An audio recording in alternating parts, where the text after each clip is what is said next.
Patay nga lawas usa ka lalaki nakit-an ilawom sa taytayan sa Butuanan River. Mga gipanglarot nga marijuana sa badyan gidauban sa kapulisan. Mga hepe sa pulis nga dili makapugong sa kriminalidad sa ilang lugar, taktakon.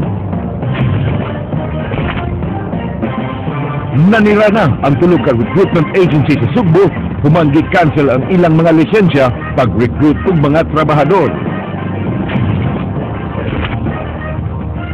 City Administrator sa Dakbayan sa Sugbo, mipahimangno batok sa pagkamit og mga fixers sa mga transaksyon sa syudad.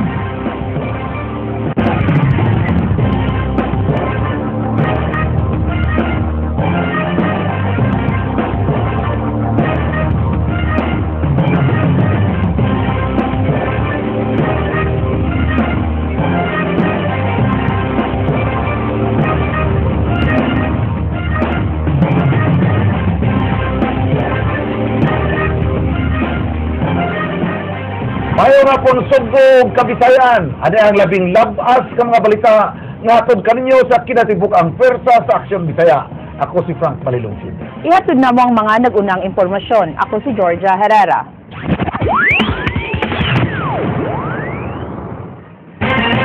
Nalangay na usab ang demolition sa sitio San Miguel, Barangay Apas, Cagina, kay gi-apply ang tanang matang sa pagkuti-kuti aron lang kapugan ang demolition. Hinuon mas hapsay ang kahimtang kaganina kung itandi kagahapon. King Teres, sugin ni May.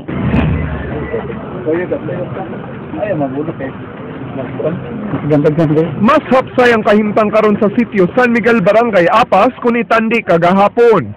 Gani adunay mga voluntaryo nga miguba silang balay. Sama ni nang Mirna aron mapuslan pa ang mga materyales nga mahipos gikan niini. Bitaw dapat unta dili pa diha bakit di man gud ready ang mga tao diri good. Misugot si nang Emily nga bayran og 30,000 pesos aron mopahawa. Katunga pa lang ang iyang nadawat. Gani wa na kini mubutang og bond sa korte isip pagpugong sa pagguba sa panimay samtang gidungog ang laing petisyon sa korte. 22,000 niya ay kualan na ako, gamay kaya ako ang gipuyan. Pila dita ang bond? 22,000? 22,000, 12,000 sa judge, sa attorney kay 10,000. Dako gyud siyang gasto ng bond. Dako gyud siyang gasto.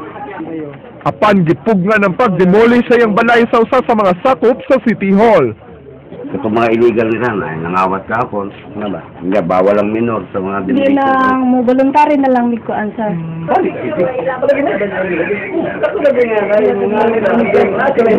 Wala din sila ma-intra gid ay kini mga tawan. Na sila sa lista kung dito mga kon asa ilang mga balay.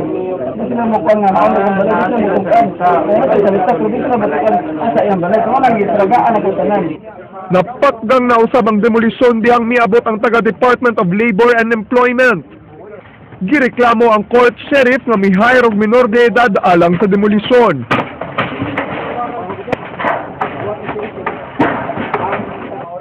Mireklamo usab ang Pangulo sa Department for the Welfare of the Urban Poor nga si Attorney Colin Russell nga wala gi-identify ang mga balay nga maapil og dili maapil sa demolisyon. Matod niya, wa na sila mo question kung kinsa nga nagiya sa yuta, kundili ang paagi sa demolisyon.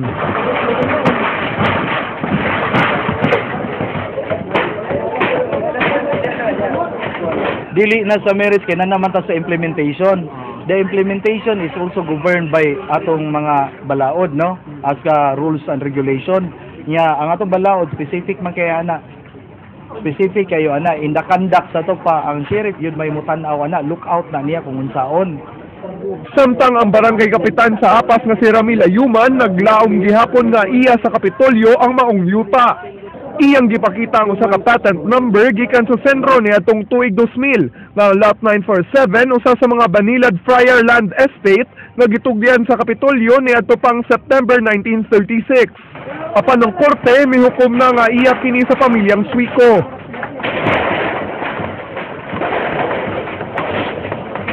City government tiningon nga naibalaod di sundon sa ako glibog ko ako to be honest no glibog ko first time ko ka kita og korte nga ang hangi ang city government for a panahon di hatagan Say katulong adlaw sa pagpahigayon sa demolisyon sa lot 942 ug 947 sa sitio San Miguel, Barangay Apas, tinguha sa mga apektadong lumulupyo ug mga tigpahigayon sa demolisyon na magkasinabot unta sila bisan pa og managlahi ang ilang tumong sa maong demolisyon.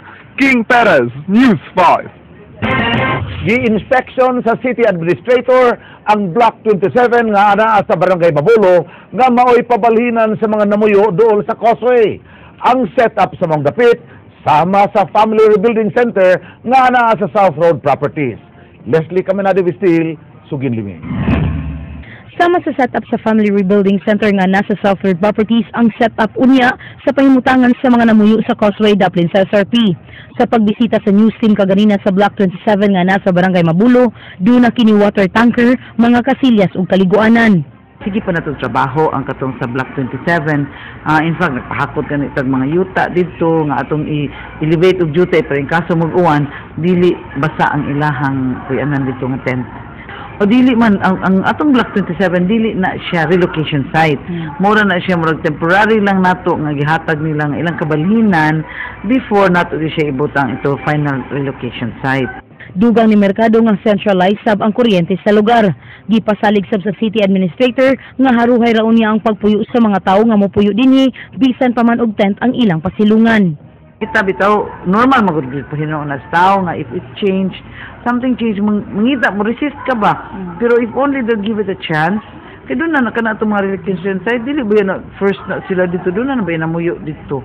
Unya, of course, lisod man yun na sinugdanan. So, pero kung mukuan na give it a chance ba, hindi man na tayo inana kalisod.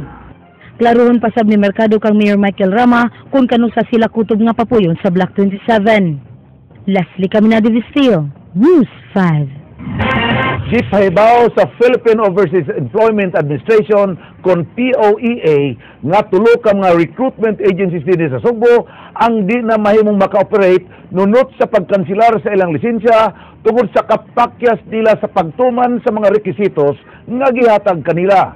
Chinky Bargio, Sugin Limi. Makita sa POEA verification system na kanselado na ang permit sa 63 ka recruitment agencies, din apil ang tulo ka ahensya nga nagbase dinhi sa Sugbo. Di ilang nila matino kung unsa ang ilang kalapasan kay ang central office mo'y may desisyon sa cancellation sa ilang permit. Ika lang mo charge o mga bayad na sobra-sobra. Another thing is mo charge og placement fee without issuance of official receipt. False hope. Mga ingnan mo na imong sweldo, pero pag abot sa job site, beyond imagination, nga dili katuhuan, kadi nakabuhi ang pamilya. Another thing is when there is no deployment that took place, nakagasto-gasto na. Ang Golden Lime International Management Services nga naanahimutang sa eskina Cuenco Avenue ug Dan Legazpi, sirado na. Doon na sila'y karatula nga temporaryong di mudawat og mga aplikante sa gustong mo-abroad. Samtang ang Gemstone Global Recruitment Agency sa Foodland Building Barangay Banilad nanira na sab matod sa mga gwardya. Bisan ng Al Mustakbal International Incorporated sa Dan F. Ramos, nasuta nga sa nakalabay nga tuig pa nanirado. Matod sa POEA, di na kinahanglan nga ila pang monitoron ang tulo ka ahensya apan doon na sila'y pahimangno ngadto kanila. Sigurado na itong bantayan. There are instances na cancelled ang recruitment agency, pero mo recruit sila and then they will transfer it to another agency. Allowed na? Hindi na allowed per se. So, another violation kung ang recruitment agency po nga nidawat, doon na po'y sanksyon. Kaya that amounts to illegal recruitment. Jinky Bargio, News 5. Gituso og memorandum ang City Administrator nga si Dr. Lucille Mercado nga wa na fixer nga makatransaksyon sa tanang buhatan sa Cebu City Hall. Matod pa sa babayeng City Administrator nga angayang mulahos ang tao nga dunay tuyo ngadto sa hingtungdang departamento. Kay kung ipaagi kini sa mga fixers, adunay posibilidad nga malangan ang transaksyon o posibleng di na hinon madawat sa hingtungdang departamento.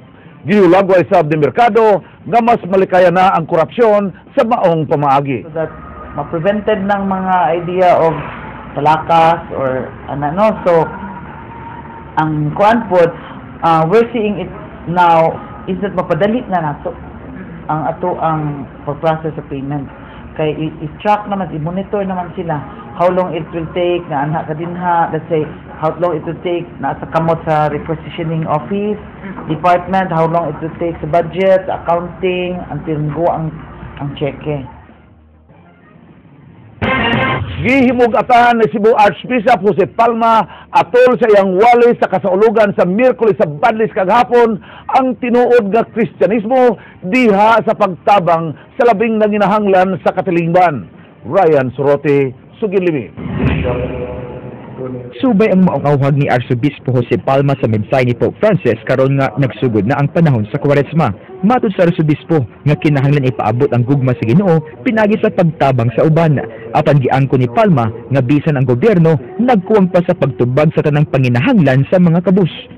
The many developments that we claim, the many improvements or economic growth that we claim, for many people did not cascade down to the poor. And anta siguro dapat aton ini mapamalandungan. Giawag sad ni Palma ang mga nalambigit sa korupsyon sa pagbago sa ilang kaugalingon. If they go to the pockets of the few, that hurts. No? So siguro labi na atong who feel they fail in this way should strive to make up for such a shortcoming.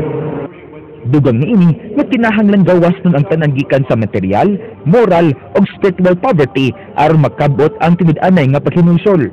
Nanginaot sab kini nga mahibalik ang pagkasagrado sa kinabuhi ngunit sa sunod-sunod nga kaso sa kriminalidad sa Sugbo. How come ang kinabuhi sa tao becomes cheap? No? As I also say, we also pray that to the agencies concerned, may justice be also served. Ryan Sorote, News 5.